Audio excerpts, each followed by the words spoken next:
Assalamu alaikum everyone. Welcome you all in another tutorial from the School of AI Tech. So आज हम बात करेंगे कि research proposal जो है या सिनॉप्सिस भी उसको कहते हैं वो क्यों ज़रूरी है and how to write it, उसको जो है वो किस तरह से लिखा जाता है, right? So that is a very important topic. जब भी नॉर्मली आप रिसर्च स्टूडेंट हैं या रिसर्च करते हैं तो उसमें हमें जो है वो इस चीज़ की बहुत ज़्यादा जो है वो ज़रूरत पड़ती है। तो मैं समझता हूँ कि हम इसको इन डिटेल जो है वो डिस्कस करेंगे कि how that is important and then and how to basically write that, right? So जिस तरह से हम बात कर रहे हैं कि ये बहुत इम्पोर्टेंट टॉपिक है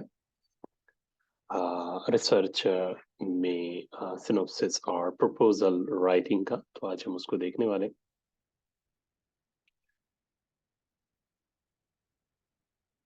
So the first question is what is synopsis basically? क्या है, हम थोड़ा उसकी definition को जानते हैं। So that is a synopsis is basically a detailed summary of the research work, right? यानी जो भी आप रिसर्च का आपका टॉपिक है that is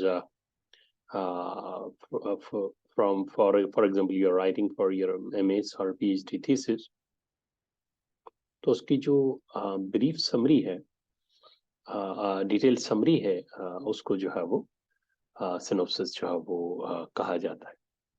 इसका मतलब ये है कि जिस भी टॉपिक पे आप काम करना चाहते हैं मास्टर में पीएचडी में, तो उसको आपको डिटेल्ड उस काम को जो है वो जस्टिफाई करना पड़ता है प्रेजेंट करने से पहले। तो वो आपकी जस्टिफाइड एक डॉक्यूमेंट जो बनाते हैं और फिर वो आप जो है वो बेसिकली उसको डिफेंड करते हैं। तो उस डॉक्यूमेंट को जो है वो सिनॉप्सिस और प्रपोजल डॉक्यूमेंट भी कहा जाता है। Then second other important question is कि जनरल क्राइटेरिया क्या है जब भी आप सिनॉप्सिस या प्रपोजल जो है वो लिखते हैं अपनी डिग्री के लिए, एमएस और मे बी पीएचडी के रिसर्च के लिए। तो what is the general criteria, यानी क्या चीजें जो है उस आपके सिनॉप्सिस के अंदर जो होनी चाहिए। So the point number 1 that is contribution. ये आपने चीजें जहन में रखनी कि जब भी आप सिनॉप्सिस लिख रहे हैं तो उसमें आपका कंट्रीब्यूशन क्या है या क्या आप जो है उसमें कंट्रीब्यूट करने वाले। So you need to mention the point, the important point is what is your contribution. Contribution आपने अपने सिनॉप्सिस डॉक्यूमेंट में जो है वो क्लियरली मेंशन करना है। The second point that is the research objective, यानी आपके एम्स एंड ऑब्जेक्टिव जो है वो क्या है इस सिनॉप्सिस को जिस भी टॉपिक पे आप डिफेंड करेंगे या जिस पे भी आप रिसर्च करेंगे, तो उसके ऑब्जेक्टिव्स जो है वो जो है वो उसमें ज़रूर आप मेंशन करते हैं। नॉर्मली 2 से 3 ऑब्जेक्टिव्स जो है वो आप अपने रिसर्च डॉक्यूमेंट के अंदर जो है वो मेंशन करते हैं। So this is again a very important point that you need to mention the research objectives. The third point that is basically research methodology, यानी किस तरह से आप वो रिसर्च का काम करेंगे वो आपको जो है वो मेंशन करना है अपने डॉक्यूमेंट के अंदर। जो सिनॉप्सिस आप डॉक्यूमेंट जो है वो लिखेंगे क्या तरीकेकार होगा, किस तरह से आप जो है वो जो काम आप प्रपोज कर रहे हैं किसी भी कमेटी को, एकेडमिक कमेटी को या पैनल को, तो वो तरीकेकार क्या होगा। This is again one of the important criteria for the synopsis writing, right? The fourth is research data analysis, meaning that depends कि जो भी आपने प्रॉब्लम हाईलाइट किया है उससे रिलेटेड आप जो है वो डेटा कलेक्ट करेंगे या डेटा को एनालाइज करेंगे, डेटा कलेक्शन के लिए टूल्स यूज करेंगे। तो नॉर्मली रिसर्च जो हम करते हैं in the domain of the technology, we need the data, right? So you need to analyze the data, and you need to discuss the data collection, maybe data gathering techniques, right? And how you will analyze in your research. तो ये भी fourth point generally ये आपने जो है वो mention करनी है आपके synopsis में.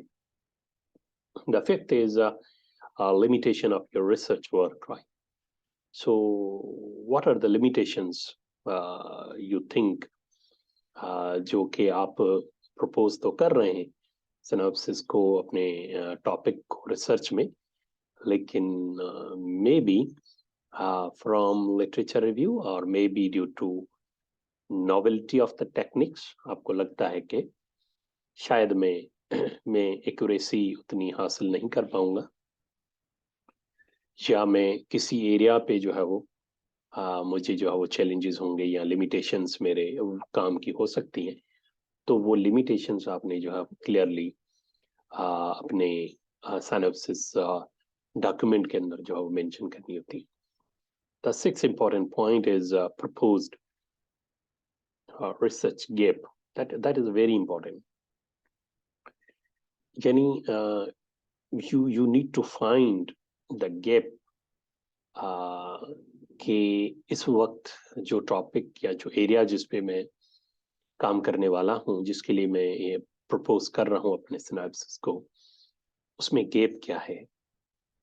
बेसिकली गैप का मतलब ये है कि जहाँ पे अभी काम करने की ज़रूरत है, आप समझते हैं कि वहाँ काम नहीं हुआ है, वहाँ काम करने की ज़रूरत है, तो वो क्लियरली बड़ा ही आपने जो है वो इन डिटेल वो गैप जो है वो एनालाइज करना है, वो गैप ढूंढना है, और उस गैप को जो है वो आपने अपने प्रपोजल या साइनोप्सिस डॉक्यूमेंट के अंदर जो डालना है। तो ये बहुत इंपॉर्टेंट पॉइंट्स होती हैं किसी भी पीएचडी मास्टर रिसर्च जब भी आप शुरू करते हैं, तो उसकी शुरुआत जो होती है वो प्रपोजल और साइनोप्सिस डिफेंस से होती है। तो उसमें ये जनरल क्राइटेरिया बहुत इंपॉर्टेंट है जिसको आज के लेक्चर में हमने डिस्कस किया।